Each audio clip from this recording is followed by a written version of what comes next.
ready for retirement, then they're worried that they won't be able to save enough to last. And people already in retirement worry that they will outlive their nest eggs. Well, here with some financial tips is Pamela McCoy from Bonavide Credit. Good to have you back. Pleasure to be here. So, all right, what's the difference between retirement today versus when our parents retired? Well, when you think about it, back then when our parents were retiring, things are pretty simple. You work on a job for 30 years, you get a gold watch, you draw your pension, you tap into Social Security, and you kind of convert your financial portfolio to bonds because they were conservative and they were pretty stable.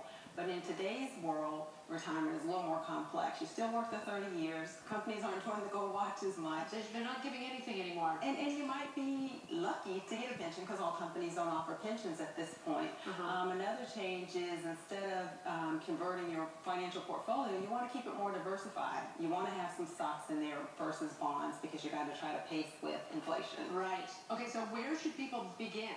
Well, with a budget. Okay. Even pre-retirement as well as into retirement, you need to have a budget, and that's going to kind of help guide your finances.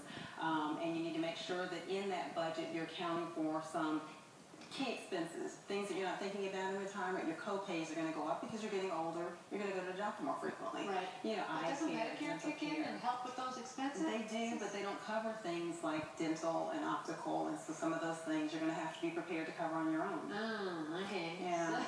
All right. Tips for planning that budget. I mean, I guess one of the best things you can do if you are getting any kind of a paycheck is to have the money automatically leave your paycheck. You don't even have to see it, touch it. Exactly. And it happens. And when it's gone, before you see it, you don't really miss it. True, you factor and live your lifestyle based on what you have. But a budget is key because you want to live within your means and not try to keep up with the Joneses. And you always have to keep in the back of your mind retirement. You're always planning for retirement. And so the decisions that you make today are going to affect your ability to retire comfortably. Are the days of retirement at 55 totally gone?